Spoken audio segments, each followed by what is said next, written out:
for sure. I definitely catch myself thinking about League all the time. Like, just a few days ago, actually, I was dreaming about getting backdoored by Renekton. I'm like, oh my god, this can't be happening. And like, I dream about it. I think about it just a lot of the time because it's something you have to think about a lot because there's so much you can do, so much depth to the game. And if you want to be the best, you have to figure out what's the best. And if you don't think about it, obviously, you're not going to get anywhere other than like copying other people, but you're not going to be like a step above those people. So, yeah, I think a lot about the game. A lot of hard work from the man in the top lane for TSM. Welcome back for round 2 of TSM versus Team Liquid. He was the one doing the backdoor and with Renekton this time, so it came to him in a dream. God dang it, Henry. We have to go over who our player of the game was last game, and it was the man in the mid lane who held off. It was Bjergsen on Orianna. It was, for the longest time, Reignover, as you probably could have guessed throughout the game. But as the game switches, there has to be a winner, and the victor's side gets the player of the game. Player of the game goes to the team that, the player on a team that won that had the most influence in them winning. And Bjergsen definitely was that guy. 100% kill participation for himself. That went a little bit under the radar there because he was always involved in the team fights. And the way that he played them towards the latter half of the game was very impressive. He basically 90% to zeroed Piglet, who, when I looked at it... Oh, the Baron hit? Yeah. When I looked at it, he had 1550 in terms of his HP on Piglet, and that was just Shockwave, Dissonance, pulls the ball back, and the ball only had to do 17 damage because the Dissonance and the Shockwave were enough to bring him all the way down. It's one of those things where you see his damage here and there, and then you get hit by one of those balls, and you're like, well, I guess we're all out of this fight. Exactly, and that's the Orianna 3-item power spike when you have the Void Staff and you have the boots. So it's like, I mean, I've never figured this out, Riv. Do we consider boots a full completed item? Because I feel like we don't. We say like 3 items plus boots. I think that's how we go, right? Yeah. And then we say full build. Yeah. Right. All right. There are 6 items at that point. Anyway, still. I feel like full build is a full build for somebody though, right? Because you can still do 6 items. Yeah, right. There's so much nomenclature. It's still. I feel like he has, when you have 3 items, one of them a Void Staff, Morello's, and Luden's, and then you have the boots, that's where you decimate the team fights. And I like this Olaf ban from TSM. They pick it up, exactly what they should do, up against Reignover. Zac taken away. Probably seeing the Caitlyn here, unless TSM wants it. We will have to see. Yeah, I feel like they might take it here as their first pick. I don't... Oh, okay. They're going to ban it. Interesting. Maybe they're looking at the Galio now. And there's the Lee Sin taking that away from Sven, so he can't get aggressive in the jungle early. This could mean that Olaf goes back to Reignover. They banned it. I'm a liar. That's all right. No, they picked that up as a ban, and I like it. They're going to pick up the Galio here most likely, unless they think that there's going to be a counter from Lorlo playing Fiora. Right. And then it just comes down to, do they play Fiora? Because it went through picks and bans last game. Does Galio play Fiora? We know Lorlo plays Fiora. Does Galio play it? I don't know. Or Golden Glue. Oh, the okay. G. Yes, Golden Glue. Well, I don't know. I'm sure he actually plays a lot. He has a pretty deep champion pool. It's what the team requires of him in mid. But is it we don't see that champion. Is it Huhi deep? I don't know if it's Huhi deep. That has only become aware in the last few seasons that actually is that deep. People always wondered. Then somebody fell in and we never saw him again. 21 seconds left. It is the Ashe, so Piglet goes right back to being able to protect himself. And Reignover does not decide to go for anything else. He goes for the aggression in the jungle. Could have been the Gragas, could have been the Elise. Right. But decides to have a little bit more aggression. I mean, he did have a really good last game. But, now see, TSM have been hovering a lot of Aurelion Sol. All memes aside, I wonder if they would ever do it. But it's probably Xayah Rakan again.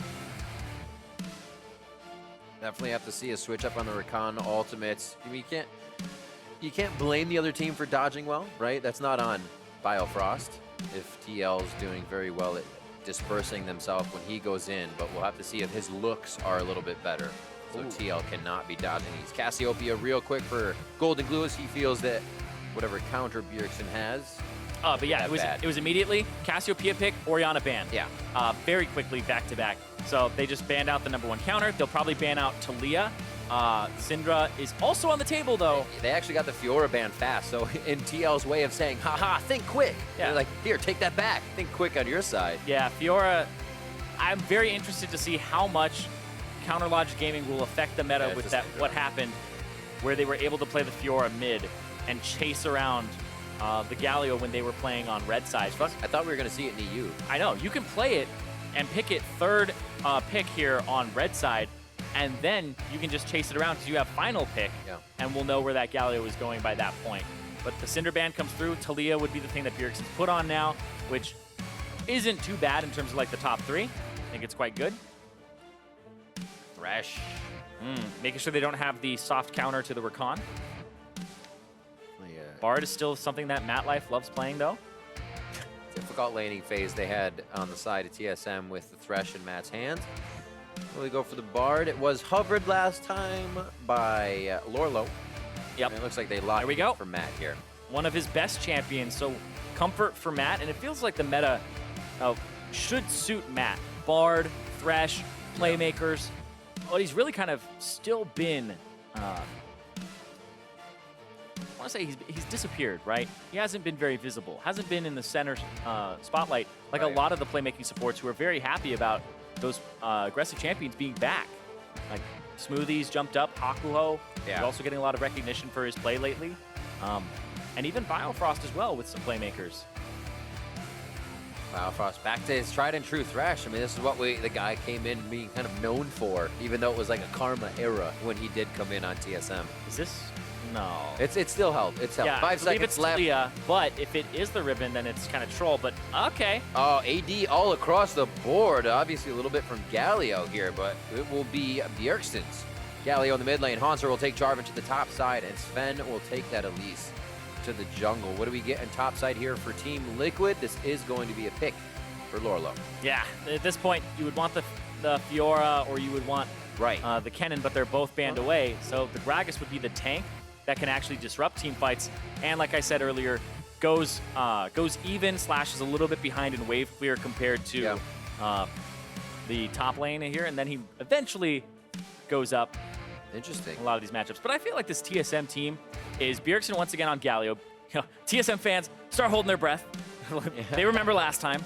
But I feel as though the Galio wasn't the issue. It was the side lanes not being able to carry there. And now it's Svenskeren on an early aggressive jungler. They'll be able to have somebody in the jungle who maybe is able to carry. I'm interested to see if Svenskeren goes for magic penetration this game, because he's most likely going to be the priority or the main source of magic damage from this TSM team. The Xayah Rakan combo back in the hands of Biofrost and Doublelift as they get a little bit of comfort coming into this game as well. That Shen there, Renekton as well, as we did not see him banned out in that top lane for Lorlo possibly. Shen, not the greatest matchup, kind of get pushed around, but the Renekton could have been there as well for tank. We'll see how he does on the Gragas. Both teams seem like they got pretty much what they want. Definitely that Ashe for Piglet was first picked up for them, so they can still have the initiation and Piglet can keep himself safe. We'll see as we jump into our game 2. TSM win, hashtag TSM win, hashtag TL win. We're just about to be on the Rift, and we'll see if Team Liquid can continue a strong early game this time and not let TSM find a way back into the game. This time there's just as much, I think, potential for that to happen if we get the same scenario, but TSM may have a harder time finding that way back in with this composition. Yeah, TSM, if they do get behind, it comes off of a dive to get back into it. Yeah. They'll have to use the Jarvan plus the Galio combo, which is what they're looking for, right? They're looking for the EQ into the Cataclysm to keep people inside of a little bit of just a terrain. And is that a paid by Steve chant? I think so. So game 2. Just like Steve. Kobe, I love that meme. That's great. But yeah, the Jarvan, you want to dive in, and then you want to have the Galio ulti on top of it. And because it's a Cassiopeia and Ashe, if they stay on top of each other, it could be pretty bad for those two carries. So TL, they scale incredibly well, but you do have to watch out for TSM taking over the mid game. See how Golden Glue plays the Miasma is trying to ground a few of these members. It works a little weird. We'll see with Jarvan and whatnot. So we could go over that. So the way that Miasma works for, I believe, like 90% of cases, I'm unsure if it's 100. There are still some things I haven't tested.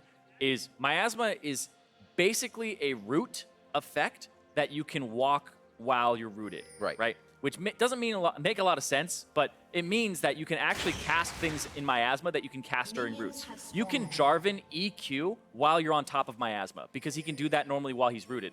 You can't Q and then like as like a, I would say, a Vi or something, right? Because you can't charge it while you're rooted, right? Miasma also interrupts teleport, because teleport's interrupted by roots. So if somebody's TPing, put the Miasma on him, it's interrupted. So that's how the spell is coded for, I believe, 90% of cases. Right. Just might see some interactions with Jarvan in that later, so they don't catch you off guard. Storm Raiders to the side of Golden Glue, as we expect. Check out the other masteries. It seems to be in line and nothing crazy coming through this game. Golden Glue also not starting with Corrupting Potion like Faker has been doing in the LCK, just to throw all of these little twin fangs at people and trade very heavily. Instead, for the early tier and looking to scale. So this is TL already saying we want to scale and be at that point by the mid game. That's where they had the most control last time. They just need to be definitive with whatever advantage they have and that warding. So level 1 aggression here. Biofrost not even waiting for that shield passive to come back up. Level 2 can come through the minions as they're fighting. Heals on both sides. The ignite as well. And yeah, there was a focus fire, and it was Matt pulling off. It's almost level 2. They need to kill like one more. Double lift. If Matt can hit these minions behind them, Matt gets it, but Double Lift, or Piglet rather, is not going to yet. They dive in. There it is. Biofrost costs himself his life as they go into the engaged bot lane. He didn't flash away there either. Biofrost still had it. Went in, and then the level 2 from Matt, the extra damage. So tricky to do those level 1 fights. You're really, really pushing yourself to the limit. We'll see what Lowerlo can do top lane here as he's going to get a bit of pressure. He is thinning out the wave before it reaches his turret, though. You hear the diehard Liquid fan basically killing his voice. Yep. He's also got a gigantic paid by Steve sign. So where do you think he got it? I mean, there you go, Matt. I guess it's a good reason to kill your voice. But yeah, TL looked really good in this play. I talked about Piglet. He's actually been looking quite good so far. And you can see Matt just trying to auto these minions, saying, let me get that level 2. Gets it, then realizes, oh, I'm level 2, Piglet isn't. And then Biofrost tries to turn this around, and then he doesn't flash away. Oh. But the autos are still in the air, so we would have had to do that immediately afterwards. And Biofrost's Rakan has not been looking that clean in both games, really. Some of these engages have been overshot, but hold on. Towards the mid, rain over, just pathing. Pathing through, nothing to see. That's what my ganks are like. That's not my gank. Where you give up all your pressure by revealing yourself. Well, the walk down here, actually, that was Matt on the hang, right? He was in the fog of war there. There would have been Biofrost walking in to say, yeah, Bjergsen, we could have a 2v1. Oh, Matt. Yep. It would have been a very different situation. Coming back from this buy, though, double long sword and a cult for double lifts. Goes to stack up. And Rainover comes back. Now he's in front of the Galio. Mid lane. Nice dodge out on Durant. Yeah, the whole idea is they need to get Golden Glue a little bit of a better back here because he's up against a teleport laner who already blew TP to get a Doran's Ring. And that's a cannon minion plus a wave, so we'll see if Golden Glue takes his back now. Lowerlo doing a really nice job at keeping this wave centered. Rainover just walked right over the Scuttle Crab. Making sure that he can't get dove under his turret.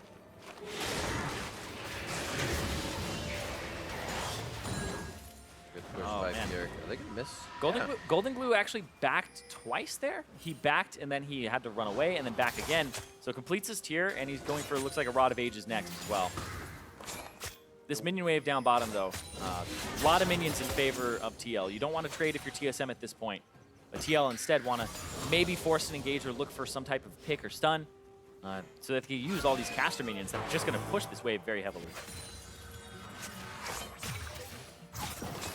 Biofrost feel like you get a little bit of brush control, but it's not enough with the size of the wave that they have let build up.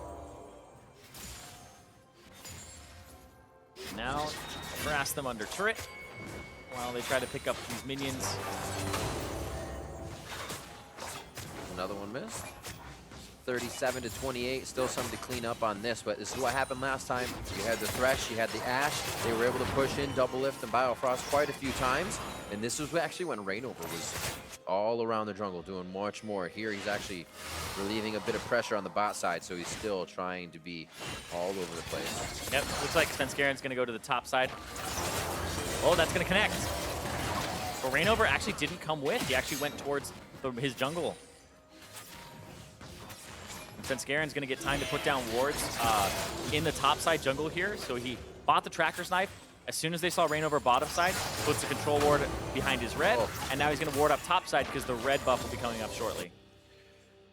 Love the way Matt plays Bard as well. It's not just a brush control champion. You move around the caster wave, they have to keep an eye on you and what your Cosmic Binding rage is, or what kind of angle you're looking for. You just see Matt getting those small tags in. Yeah. Lorlo, though, taking a lot of damage topside. For one of the times his minion wave reached the turret, TSM is there it's not ready unfed. to gank. Wasn't the engage that they... Whoa! Lorlo! Just kabobbed him. Yeah! Woo! Right on the skewer. Definitely did not expect that. And Hauntzer picks himself up a very nice kill with the confidence flash in. Yeah, that was awesome. And Lorlo was checking because they weren't making a play bottom side, and Reignover was on the bottom side. So I feel like he was trying to make sure that he wasn't getting ganked top, but Yeah. it was kind of strange because he was not under his turret enough at the start. And you can see he's warding, gets caught, but he's warding the far side. So if he had warded the closer side and had been safer about it, then it would have been better. But that's usually where you'll ward because you can see them coming around the corner instead. And that was really good by Hauntzer. Q into the flash there. Let's get that damage. And this will be first turret. Yeah. First turret bottom with no jungle attention other than the clearing of a ward. So this lane has not been influenced by Reignover except for the clearing, and it's just been the pushing in here of Matt and Piglet, the double range matchup into having that support Rakan that did go too aggressive. It's interesting how you play this as well. You sometimes just say, all right, Doublelift has a lot to farm. Biofrost can go help mid lane, help top lane, help get another lane going. But how much do you lose with having Doublelift down here now trying to catch back up and farm is the question. Is that a dragon? Is that more vision? Right now, TSM has done a great job after taking down Lorlo of setting up a security system on the top side. And TL has the same thing in the bottom as it starts to fade out, just ever so slightly. Looks like as we get the lane swapped here, Piglet and Matt towards the top, full summoner ready. See if they try to get anything onto Hauntzer here, as he'll probably be reading this timing.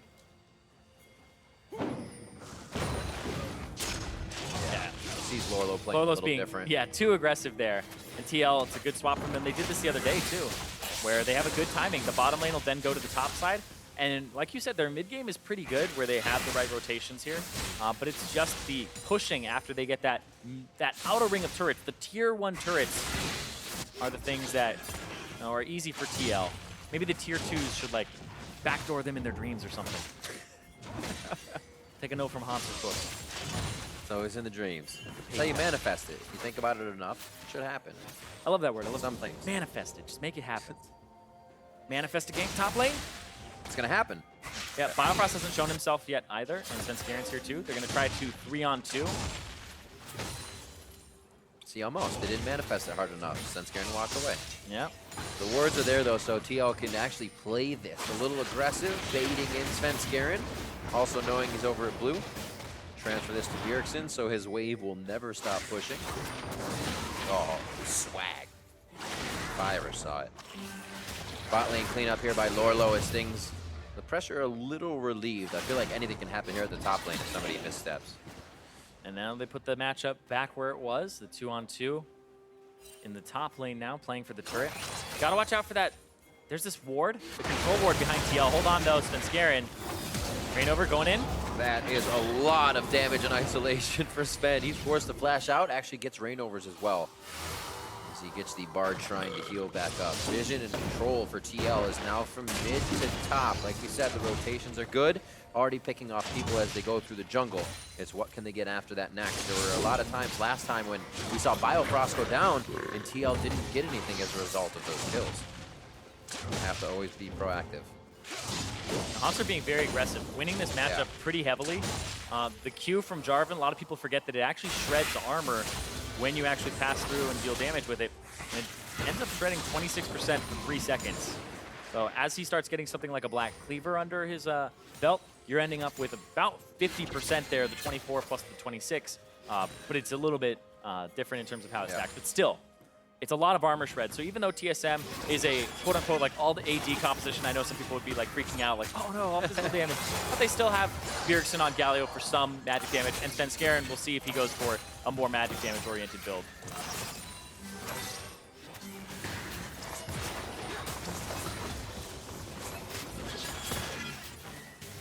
And there's this control ward behind the top lane that could be teleported to by either Bjergsen or Hauntzer, so got to be careful, but they're pushing it very heavily. And that's right from Lourlo that time. Puts the control ward down earlier than he thinks he's going to get ganked. And, oh, but he's out of turret range right here. There, oh, Sven knocked in. Oh, he gets caught in a Cataclysm at the end of his body slam. He hadn't passed through the wall yet. Hauntzer has to back off. But then what's the pressure top lane? They actually start peeling off to make sure it doesn't go any more than that turret. But TSM had already backed away. Seems like TL could have kept pushing. They choose not to, and they still trade the turret faster though, so just one step ahead. Yeah, trying to pick up these small victories. They're going to try to look at Rift Herald after Reignover took that top side jungle, or at least parts of it. And they're going to trade that for the Cloud Drake here for TSM, who's also going to pick up that bottom tier 1 turret in exchange for their top tier 1. Waiting for it to kill all the minions. Left a caster. All good though. Definitely, I'd say very cool the priority that teams have been putting here onto Rift Herald, and then the results Rift Herald has on it for a team into getting Barons, into having control for that. See where TL decide to use this one. Last time they only had mid turret to take down. That was the last one. Here again, they're at just about the same rate to play this one. Around 15 minutes, mid turret's gonna get Rift Herald. We'll see if they can follow up after this. A little deja vu for TL. It's can they now get the win as we get to mid game. Abyssal Mask picked up for Bjergsen, making sure that he has some extra magic damage, and it'll also help out Karen. But aside from that, nobody else. But like you said, the mid turret is exactly where they're looking right now. They have the Rift Herald. It's being channeled right now. Reignover's already started up. You need to get it to about half HP from auto attacks, and the Rift Herald will do the rest. So that's what they're looking for here. And I believe that should do it. Just a little bit more. Oh. Tempered Fate goes Got him down. on the return. Great timing on the fall. Lourlo as well throws the ult over. Hauntzer trying to deter from the right side. Doublelift will focus on top as they actually get double damage out of this. A little less as Rift Herald does damage based on his HP. And they're going to be able to clear that one out. Here we go, heading to the bot side as TL starts doing a little janitorial duty on the waves to clean up. I love that guy. It's been saved up, right? I mean, all this time, and now they let it out. Exactly. They're 1-4 right now. And memes be damned. TL fans are getting a little bit excited whenever they see something like this with a lead, but they get too excited because stuff like that. Hauntzer just gets on the other side of Golden Glue, freezes up Bjergsen, but the 2v1 is too much for him. And he goes down. TSM trying to make a move as they ping towards the top side. Getting vision down. It's going to be a long time for Baron. It looks like they're just trying to make sure it's clear for Doublelift. Oh, the whole arena shouting, chanting TSM, and then the counter. He's got to yell to counter everybody else. It's the passion. But TL, nope, taking his energy a little bit here. They're up 1,000 gold. This top turret, though, will go down in just a moment here. They have so 3 to 4 people on the top side. We'll see this fight one more time. Yeah, Hauntzer roaming up again, and then the EQ again. That was like a charged Petrifying Gaze. He like already hit it in his knockup, so he falls and casts it. I feel like taking Jarvan into Cassiopeia is a really good thing, because grounded doesn't matter. You can EQ over the grounded effect, and then you can just root her, and if she doesn't have flash, she has to be in there with you. So it ends up being a really devastating combo. So like the solo laners of TSM are kind of built to destroy Golden Glue and Piglet. And the carries that they've picked for themselves. The TSM comp, it's like they have ways to engage on people who are low mobility, and then at the same time, Doublelift has ways to disengage. So if you played identical fights to the last one where, hey, your front line's in our back line, and then our front line's in your back line, you just trade them, the back line of TSM has a little bit more self-peel. And a little bit more dive on their front line, too. So if TSM were going to play exactly the same game as last time, which this game is looking pretty similar at the 60-minute mark. Almost exactly the same. Yeah, TSM will fare a little bit better in that mid-game in terms of the fights. Incredible vision here by TL on the bot side. You can have good vision, but can they use it? It looks like they do want to put some advantage towards Hauntzer here. Looking bottom, though. Whether or not he gets though, one more wave is prepping behind him. Doublelift maybe once he sees this continues to push the turret harder. They just pinged on the top side. Yeah, they see 5 down here. Lolo's gonna have to go to back top where Doublelift is. Who's picking up solo experience as an AD carry here, which is actually interesting. I like it in this case where they put their highest physical damage threat in a composition that's mostly physical damage to the top lane to get that solo experience. You can see a bit up above Piglet, who's still level 9. Yeah, it's about, I would say, 3/4 of a level up. And it does look like Svenskaren's going for a penetration build, but hold on, they've caught Reignover. Oh, that cannot feel And good Matt. for Liquid.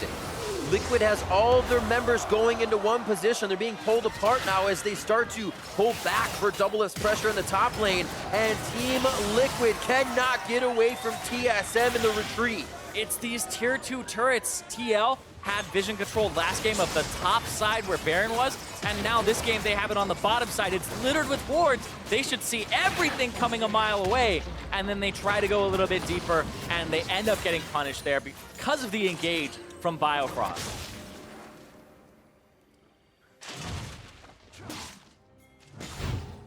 Really does hurt because the setup takes oh so long. He sees then it, in a matter of moments. tries to fight it, doesn't see that Biofrost is there, and that's just a charm pass through on the W, and Reignover dies. And then here onto Golden Glue.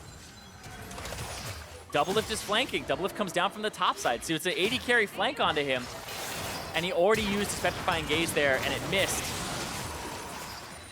And they're able to pick him up afterwards. And that resulted in, I believe, a mid turret going down. And now this Drake's coming up, but look at this, the counter, Biofrost. Is it ever over? The fights continue. 18 minutes in, Svenskaren's forced to drop, still on the close side of TL. He'll go down slowly. Top lane being pushed by Haunter. And as TL picks up these small kills, they're gonna get the extra things. Dragon, but no more turrets just yet. We'll get this Mountain Drake, and that's big. Mountain Drake with Cassiopeia, when you start doing the Baron, it is fantastic. You can do it so quickly.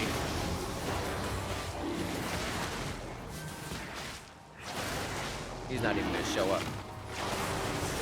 I wanted to see the Cassiopeia damage. I can't even say it, Irene, damn it. Cassiopeia. All right, so Mountain Drake over to TL. They've had a little bit of control, as we said, once they get to these turrets, but here we'll see how much they even get the waves past the river. We'll keep that on mark. Not that it's a bad thing or not, but it's up TSM now to continuously push them up, pressure what TL is doing and deny their vision, and they have been doing that very well. Yeah. Seems like they know from last game that since this is going to happen again, they're taking control even earlier on the side of TSM. Yeah, making sure that they have control of that top side. And right now, TSM have a very slight lead, but TL able to pick up the red buff. Piglet has been doing quite well this game himself again. Yep. And they're getting kind of close to that team fight phase. We do have, instead of the Rod of Ages, it's the Morellonomicon here for Golden Glue, looking for those mono resets during fights, and also just low cooldown. So interesting as well, because it means that he's pretty much guaranteed to be dove by Haunter, but he needs enough survivability to not get completely destroyed. They're waiting on Piglet's Hawkshot here. There's no need for them to face check it unless they think TSM can do the Baron incredibly quick. TSM doing a lot of what TL was doing at this time. This was Matt in the brush with the team. They were looking for fresh hooks last game. Here they're setting up that generic mid-game, making sure that the middle of the map is theirs. And anything from Raptors Red is an engage for them. Yeah, and you can see the damage there from Svenskaren. 2 penetration items as well as the Runic Echo. So the Elise is a little bit more oriented towards the ability power.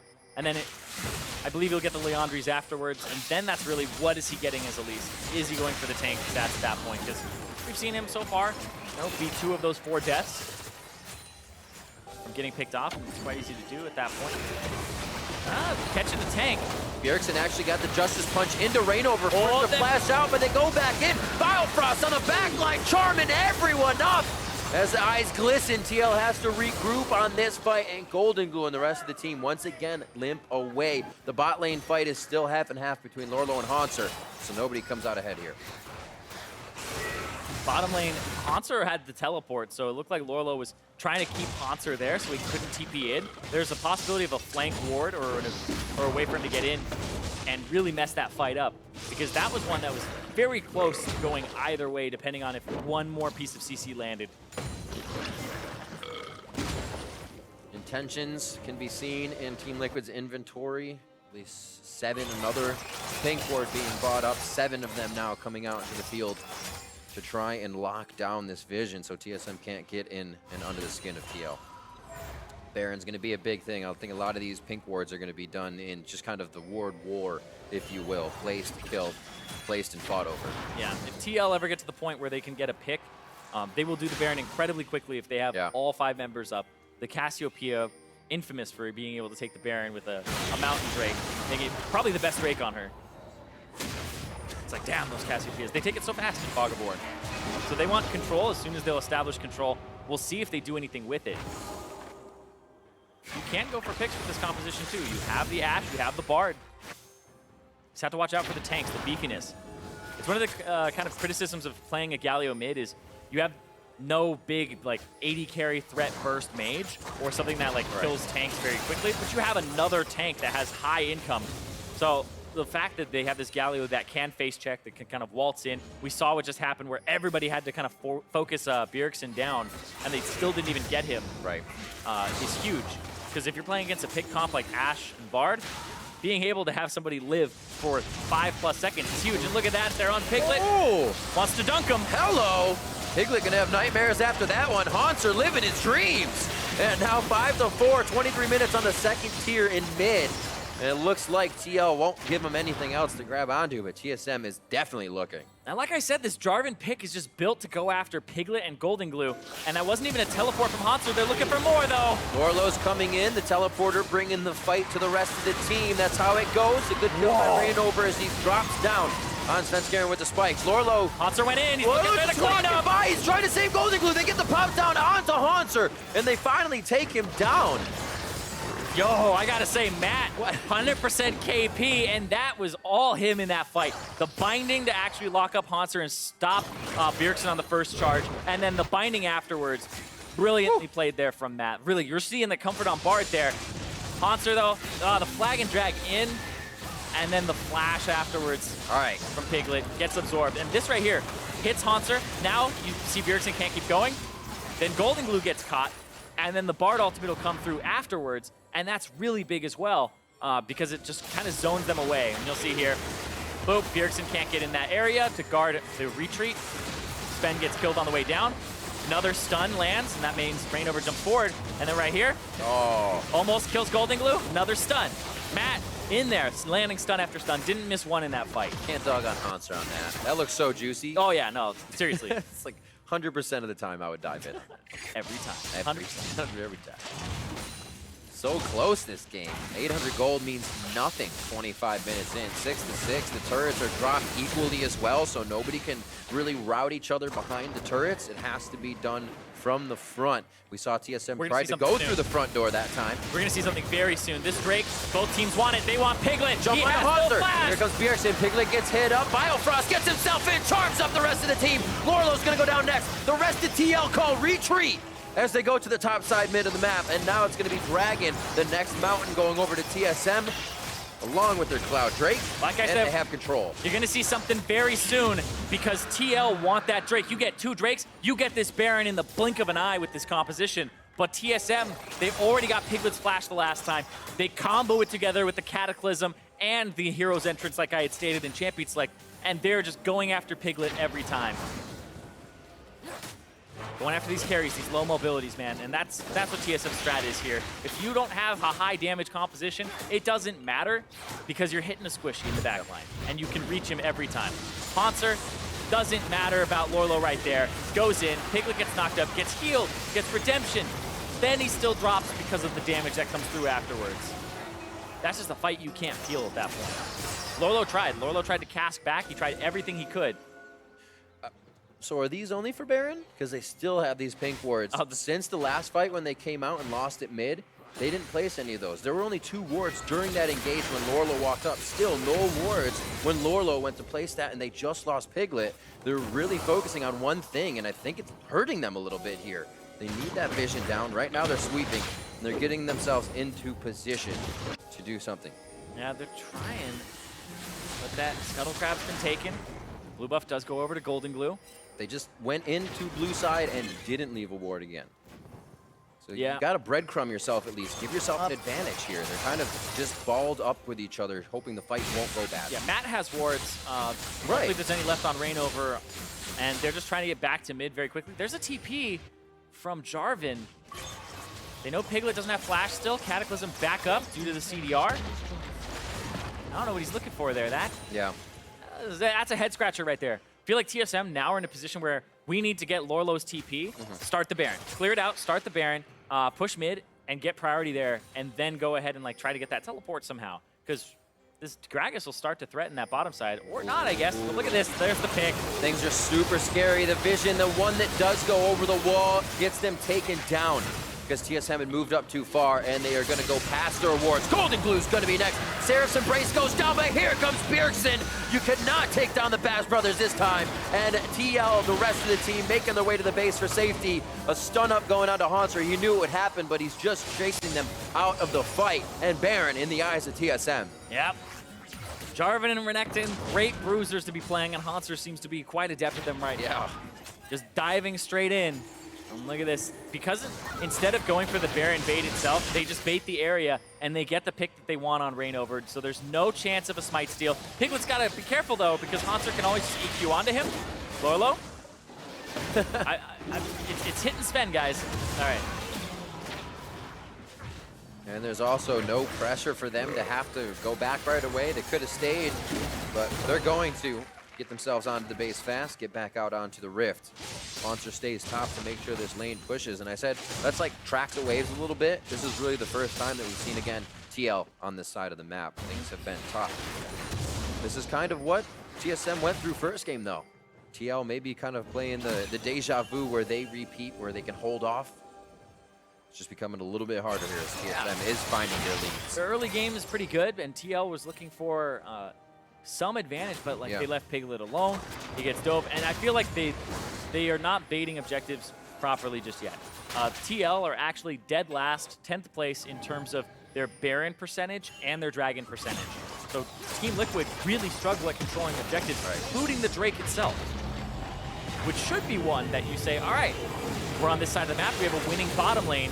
Drake should be ours, at least the first one, or at least the first two, just off of having a bottom lane that's performing the way that Piglet has been performing alongside Matt.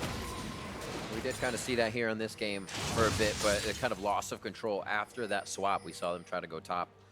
And TSM definitely stopping them quicker through the jungle this time as opposed from lane to lane. They were able to get those single picks and slow TL down. 53.5 to 48.6, and TSM starting to own every bit of Team Liquid's jungle here as they move on to the last second tier turret in the bot side. What is Haunter building? He's got himself a BF sword. He feels very confident. He may be going for a Duskblade to just have extra burst. Because you just have to kill this squishy that's not going to build any armor. Yeah. And they have enough armor on Haunter and Bjergsen now that Piglet's had to kind of deviate from the double Zeal item build for a bit and go for a last Whisper. Question mark, top side.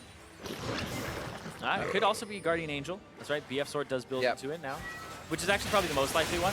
Yeah, stay But look alive. at that, charm the backline, they dive in. Biofrost gets the ultimate from Bjergsen this time. What a hit from TSM, unexpected by TL, and you can see as they fall to the ground how unexpected it was. 50 seconds on the death timers here, and it looks like TSM is going to make quick work of the base. Reignover only on the left side here. They're trying to stay alive to clear minion waves, if that's even possible at this point. TSM on to the Nexus turrets now. 30 minutes in, much quicker and much more in a TSM fashion. They're able to drop into the base, take down TL, and now they're looking for a few more kills as per usual before they take down the Nexus. 2-0. TSM take down Team Liquid. And TSM advanced to 3-2, and TL at 1-5. TL will end the first third of the split with only a single victory for themselves. Fans have to be a little bit worried, but for TSM, fans were worried at the start with those two losses coming early on, but then the win against CLG And then the win here against TL, where it never really felt like they were out of the game ever, and it wasn't like this gigantic comeback. They kept the gold close, about 2,000 gold deficit at most between these two games, and were able to kind of come back off that play. Yeah, Loro just kind of... That osh moment. Whoops, sorry. Also there, I thought it was pretty funny, Bjergsen giving a really big hug to Biofrost there at the end there. Kind of a jovial, holy, that was a much better game kind of hug. It seemed like speculation, but even Biofrost himself, a big sigh there, a big hand on his chest as they were walking over to beat TL. Is everybody had a bit better of a game there. Well, you know what happens? You die level 1/2. Oh, man. And then you go, oh my god, did I just ruin the whole game? And then you lose turret. It's like you come out of you come out of last game and it's like, oh, I dove in a few 2 times. I died on Rakan. Let's not do that. Level 1. Yeah. Oh, died on Rakan. Exactly. And then he ends up having a pretty good game for himself there. Ends it with 3, 2, and 5. A lot of the engages. Miles. Oh yeah, especially Poncer there. He gave his seal of approval on that game. Poncer, highest damage in the game, 22,000 damage. And the next highest on his team was 15,000, and that was Svenskeren on the Elise. So you could see most of the damage was coming from that top lane, trading back and forth. TSM definitely go back and look at game 1 and say, all right, there are a few things here, but yeah, 2 definitely putting them on, if you will, putting them on cloud 9 for this game. Exactly. When they had played the Galio previously, they played it with a Fiora top, and then the other time they played it with a Rumble top. Right? So people were kind of criticizing the Galio pick for TSM. Like, what do you dive in with? Jarvan, you dive right in. Hey. You just Cataclysm on top of it. Their AD carry is just screwed at that point. He can't do anything. Or Rakan. Exactly. See, at that point, that last engage made me a liar, where he just went in on the full team. It's like, when you're that far ahead, you can Rakan that all day long. But we saw how difficult it is to get good Rakan ults. Yeah. And this is TSM trying to organize a fight. Yeah, it's not as easy as somebody like Aphromoo has made it look like right as we were introduced to Rakan in professional play. Is like the Rakambo is not as easy because you have to put it right on top of the person, but it has to be still within the range of your charm to pull them in, because a lot of people overshoot it. And the charm actually works in a strange way where if you charm and you W through somebody, if I pass through you, you're actually going to keep traveling this way. Follow me. Instead of, no, you're not going to follow me. You're going to go to where I was when I charmed you. You're going to walk this way, and I'm going to go behind you. But if I put it like right there, you're going to walk closer to the center. So you have to put it like right on top of the walk out of the knockup if you do it that way. Exactly. A very interesting interaction. Now you know, gaming guru, as I said. I had to do a lot of work on Rakan. I had to look a looking at TL though, early game, wow, they are able to control lanes, find themselves the advantage, but then it just seems like they don't definitively know where to put that advantage at the right time. Yeah, TL, it feels like their objective baits are just a little bit off, right? Yeah. They aren't, I mean, there's an inherent risk in baiting an objective, right? Like, oh, they'll push mid lane instead of actually checking the objective. And then having a shot caller that can play around those situations dynamically is really what you need. And TSM, it seems like, even in an even game, or even if they're behind, you still kind of get that feeling that TSM, they know when they have the vision and the exact same setup that the other team has as an advantage, that they're able to do a little bit more with it because they're able to take those smaller risks to get a lot of reward from it. Bjergsen able to crush you with a shockwave in 2 seconds. Just all those little plays they make late You give him game. 2 seconds? I was like, half a second. Oh, man. So for more on that win from TSM, let's check in with Freak and the TSM bot laner. Thank you very much. I am here with Doublelift here, TSM's bot laner, as he mentioned. And first off, I want to talk about the match that just played. You won 2-0, but it seemed way closer than most would have expected. And I want to ask, was that TSM underperforming, TL getting better, somewhere in between? What did that feel like for you? I think TL played pretty well, but I think it's mostly just like we didn't really expect some of the things coming in. Like, for example, they have a really good answer to Xayah Rakan, which is like an Ashe lane with the super aggressive support like Bard or Thresh. And they played really well with their champions. Like Reignover is known for playing really well at Olaf, and like some of his pathing just really screwed over our lanes. Like he helped their bot lane win, and then he ganked mid, and then he helped top lane win blue flash, and then he like repeat ganked top lane, all while being like 2 levels up. So Reignover's pathing is really something like it's really annoying to play against because it doesn't feel like there's too many holes in it. And yeah, I think TL has definitely gotten better, but we were just caught off guard in the first game. Absolutely. So maybe improvement in the future then for you guys. I want to ask about a historic rivalry now. It's you against your old team with Liquid. Was there anything special there when you're going up against your former teammates in Piglet and Matt and Co? Actually, nothing really. It's funny because everyone thinks that I like super want to beat them, but I mean, obviously do. I really want to win, but I don't have any like special grudge or anything like that. I just feel like I was a mercenary and I was like on that team, and then now I'm off that team, and I don't really have a super close connection with those players anymore. But you know, I respect the team and I respect like what they're trying to do. You know, just trying to not be a meme, but oh well. That's fine. So that's okay. So I want to talk about an announcement that came forward today. TSM posted out that you're trying out a substitute AD carry, Mr. Rawls, on loan from Fnatic in a certain sense. Talking about what that's been like, maybe sharing scrim time. What's it been like having Rawls in the house? We haven't shared scrim time yet. It's still me playing every scrim, but in the future, I think maybe next week, we're gonna like start swapping off in scrims, and it's just gonna help me get a like better perspective, I think. And I think we're just trying to build out like a fully fledged sub roster because of franchising and stuff like that. So I'm just excited to, you know, expand the roster, work with new people. And yeah, I feel like initially coming in, there was expectation that I would be like going in and out with Wild Turtle. And so like that expectation of having like another AD carry still went through. I assume you're looking to sign more Danes in the future, TSM. You've got maybe 3 in the eyes so far. But honestly, the question I have for you, though, is you kind of mentioned a little bit, you're looking to sign maybe 4 or 5 new players, or is it just you TSM's trying to replace? Jesus.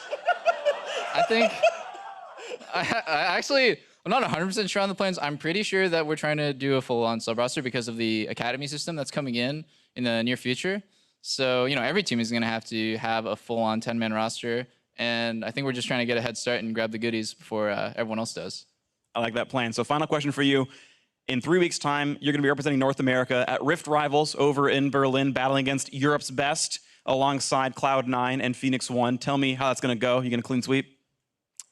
Clean sweep. Yeah, I mean, I think everyone always talks trash about like NA versus EU. I feel like the EU bot lanes aren't really that good. So NA's gotten a lot better, and I am just really excited to play at Rift Rivals and play against G2 especially, because I think they have like the most fans by far, and it'll just be hype. You know, TSM versus G2 always brings a lot of eyes.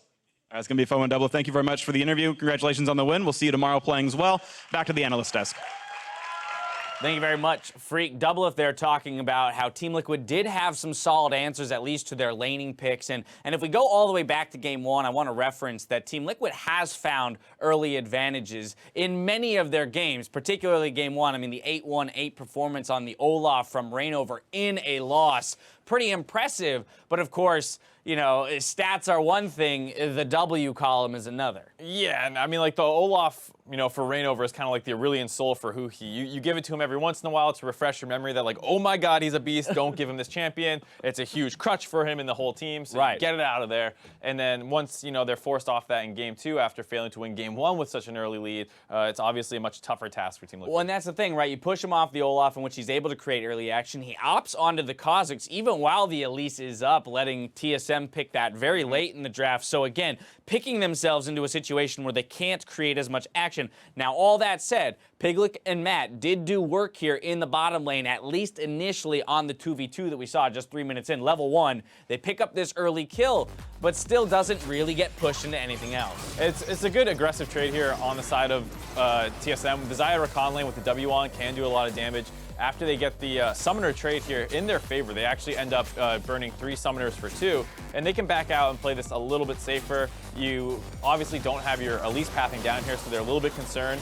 But then they go in here, and you know, Biofrost going for the aggressive W doesn't flash out instantly in reaction to Piglet's flash. He gets hit by the Bard Q. You need to flash that, and if you trade flash for flash and then let the lane come into you, that's really not that bad because eventually your Elise will come down there. Now there's no flash on anyone bot lane with a Rakan for setup. It's a pretty good gank attempt if you just played it a little slower. Oh, absolutely, yeah. Blowing an Ashe's flash at level 1 when you have the easy gank from an Elise who can repel flash in as well as a Rakan who can follow up on that. It feels like that just slight mechanical misplay there out of Biofrost did, of course, hand over a lot of lane control towards Team Liquid. But this is where we expand to the larger issue with Team Liquid, which is that great. We saw evidenced in Game 1 you can create an early game lead up to thousands of gold. Yes. But if you're then going to still lose that lead in the late game, return in Game 2, take picks that will basically make it even harder for you to create that lead. How do you now expect to win late game team fights with an even smaller golden? It's like a chicken or the egg kind of argument where you can take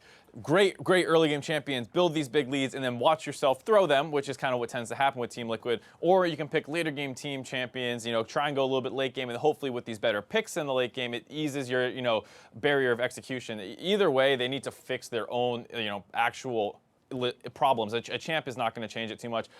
Comps will benefit it or, be good or bad a little bit, but until you really figure out how you want to play out the late game, it's going to be an issue. Well, and that's a tough thing, right? I mean, it's easy for us to criticize and to diagnose the issue of like, well, they don't have a solid late game when they have a solid early game, and if they try and hold on till the late game, then they won't. They'll be too far behind in gold. And I think a lot of the issue is, okay, well, how do you focus the practice then? Do you make the decision to behind closed doors work on the late game while on stage going all in on the early game and hoping that you just eke out the wins by virtue of the gold lead?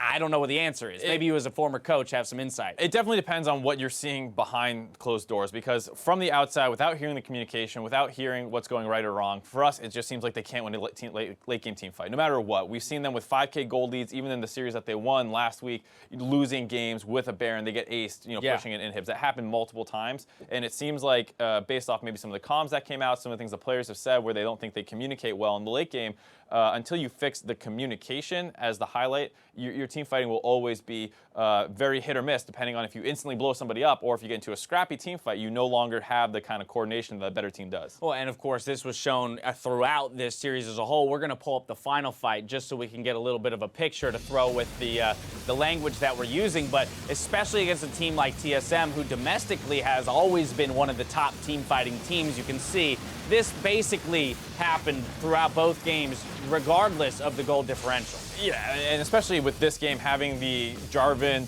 Galio combination, the backline dive is extremely strong, especially versus TL's comp, which really doesn't have much appeal. You might have a Gragas ultimate to disengage, or maybe at best a Bard ultimate. Yeah, but really not much to stop that combo from getting onto your backline. And I mean, this is what we're talking about, where like the better teams with their late game coordination, they know exactly when they want to engage. They're on the same page. They're all going at the same time, and they're destroying you. And that's one of the things where TL is clearly lacking, and they have to improve with their actual synergy, not just let's pick a better late game team comp or let's snowball earlier, harder.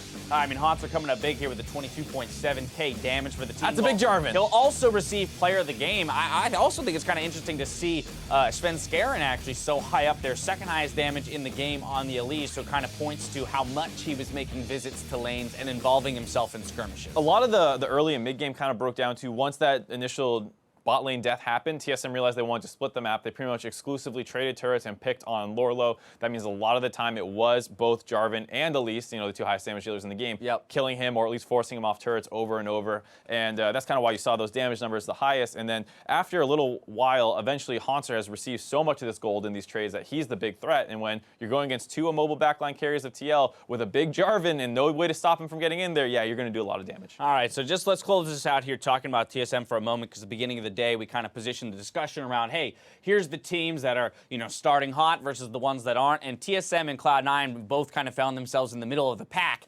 as our previous split finalists.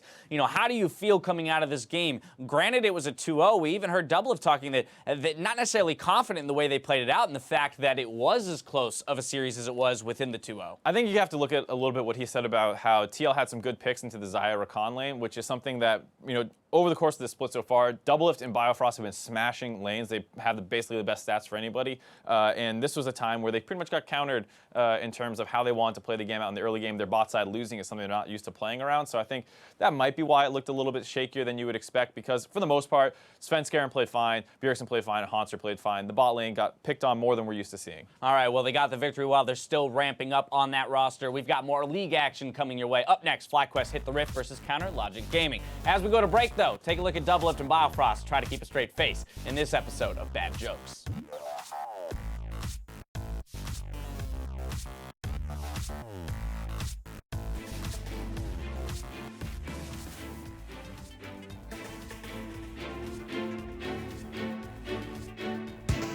Okay. Rock, paper, scissors. 3. Why does a chef love cooking for Echo? Because he always goes back for seconds. Why did Fiddlesticks get Why promoted? can't zoo animals take Because he tests? was outstanding in his field. There are too many cheetahs. What do you give a sick bird? A tweetment. What do you call a Malphite getting a double kill against Azir and Anivia? Killing 2 birds with 1 stone. Dude, you're so bad. This is free. How am I so bad at this? It's the fact that it's so dumb. It's so dumb. All right. I'm gonna clean sweep your ass. Why did the Cyclops close his school? He only had 1 pupil. Please. What did the fish say when he swam into the wall? Damn.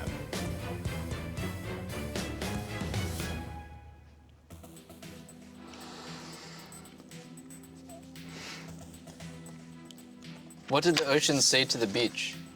Nothing. It just waved.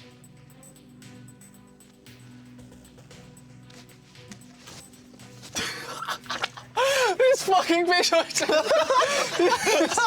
This facial expression is too much. I can't handle it. Vincent's too handsome. I can't stop. This is 2-0 already.